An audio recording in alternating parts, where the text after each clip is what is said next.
How you doing, guys? Thank you for tuning in on this Thanksgiving video. Just what you wanted to do, right? Watch a video from VinsRJ on Thanksgiving. I guess bring the family around. Today I'm just giving you a little status update on the 857 build. It's gone in a little bit different direction than I had planned originally. And here is what I got for you. In one of my prior videos, I blew the tractor apart. As you know, or if you remember, that motor right there is the original motor to the 857. It is a Kohler 181 8 horsepower motor. It ran, starter generator, started it fine, generated power, but I just was kind of going back and forth whether or not I wanted to rebuild this motor or go with a bigger motor. And if you know wheel horses, in 1965, they made the 1045, which was basically a 10 horsepower Kohler 241 K241 engine on a short frame tractor, one of the coolest looking tractors that they made. And that particular tractor always kind of intrigued me, so I was contemplating on whether or not getting one of the motors. My brother just happened to stumble across a Magnum 10. That's what we have here, field stripped on the floor. And right over there, the block on the workbench. But here's the issue. Wheelhorse used a thin oil pan on the Kohler motor in order to get it underneath the 1045 hood, the standard hood of the time. And so I said, oh, I got a Magnum 10, that's a 240 K241 block. I'll just go out and get one of those little thin oil pans and we should be all set. It'll lower the motor enough to get underneath the hood. Well, that dream was beautiful because it made me happy, but it's not reality. And here's why. The Magnum motor, although is based on a K-series, except for like the ignition, is casted a little different, or at least this Magnum motor's casted a little different. The thin oil pan, or a K-series thin oil pan, would bolt here, here, here, and there. Then the oil pan basically rides right along the edge of this rectangle. Well, yeah, it would fit, but what about these? These areas right here, these notches. So you can't run it. So I have to run the Magnum oil pan. But I need room because the motor's too tall to get under the hood. So I said to myself, well, I guess I'll notch the frame. Something like, down, over, up. And then obviously got to screw around with all the steering and everything like that. And that's just going to look like a hack job. And that's not what I want. I want it to look like a stock wheel horse little muscle tractor. So if you ever did, I'm never going to, but if you ever did want to put a mower deck on it or a plow, you could still do it. So I'm trying to figure out how I'm going to get that motor underneath that hood. Well, I could probably get a stumpy spark plug for it, which would probably give me the clearance that I need. But I still need to, jumping here. Don't mind these little pieces of wood if you notice that. They're just there to mock it up.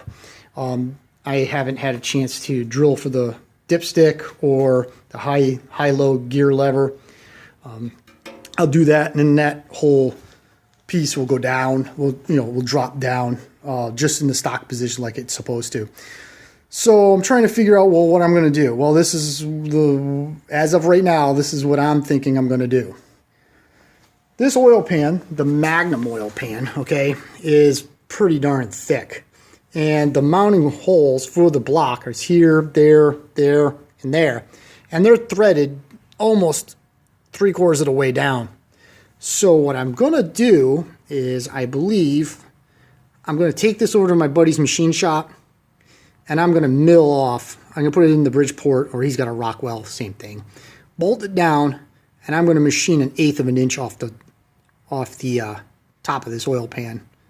And that's going to drop my motor down the 1/8 inch that I need. 1/8 or so, maybe a little bit more.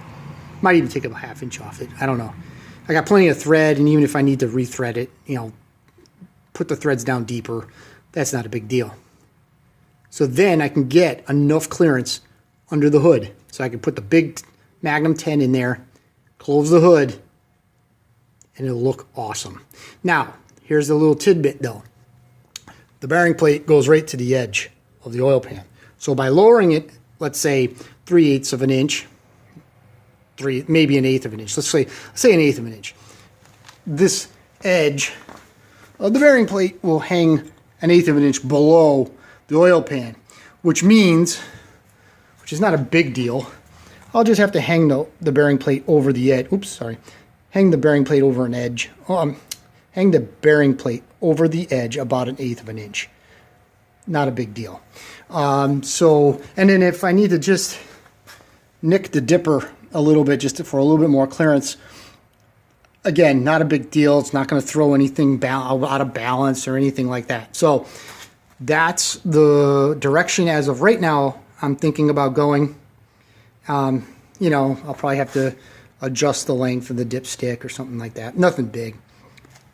So that is where I'm leaning towards getting the motor into the tractor without really screwing around with the tractor. Now, because the Magnum has a stator and then ultimately a piggyback starter motor, I have a little bit of a real estate issue. Meaning the motor is bigger than a K-Series, so it basically uses up this entire area. Basically, if I'm right about here to about here, well, this is where the battery is supposed to go. This is where the original 857 battery goes. So the battery's got to get relocated. Now, the original battery is over there on the workbench. I took some measurements, and I think with a little bit of trimming here and here, it'll fit inside this back compartment.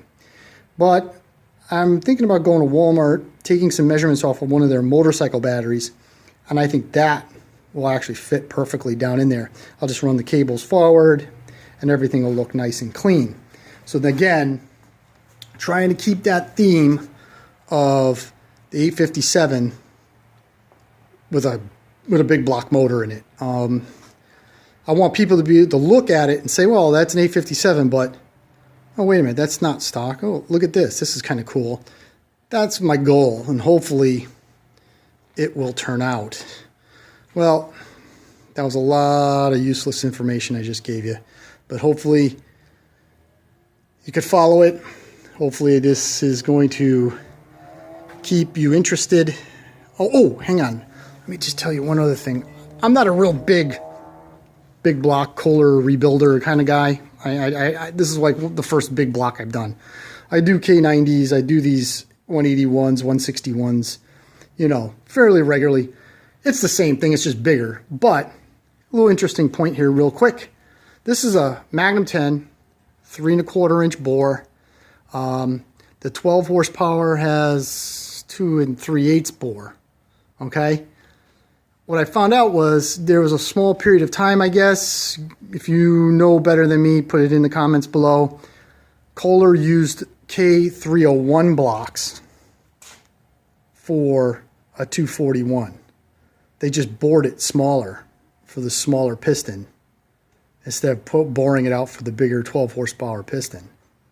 So this is kind of cool. This is actually a 301 block, which could be bored out to a 12 horsepower piston, but I'm not doing that. You need a 12 horsepower crank and rod because they had a different stroke. But kind of neat, you know, it's a 12 horsepower block. The block wall is a little, not here, but the block wall here is a little thicker than a standard 241. And when I measured it out quite nice. Measured it in 2 directions. This is the carb side, this is the front side. 325, 325. This is top, middle, bottom on the ring markers, or the ring polishing in the bore. And the little 2 there reminds me that I measured it twice. I actually measured it 3 times in both directions at 3 levels. And it essentially is 325. I probably could just hone it and throw a set of rings in it, but I bought one of those Sten's rebuild kits for it, and I got a 20 over piston for it. So I'm going to drop it off to the machine shop and have it bored.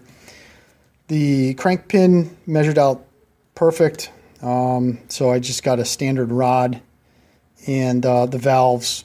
This is the valve face diameter, and so everything really looks good. The motor is a real good core. So I'm looking forward to rebuilding this, putting it together. I ordered a new stator, a new ignition, a new coil for it. So it's basically going to be all rebuilt. It's going to be, should be a fun tractor to ride, you know, little muscle tractor. All right, guys, thanks a lot for watching. I hope you like the different direction I'm going in with this, and have a great holiday. Bye.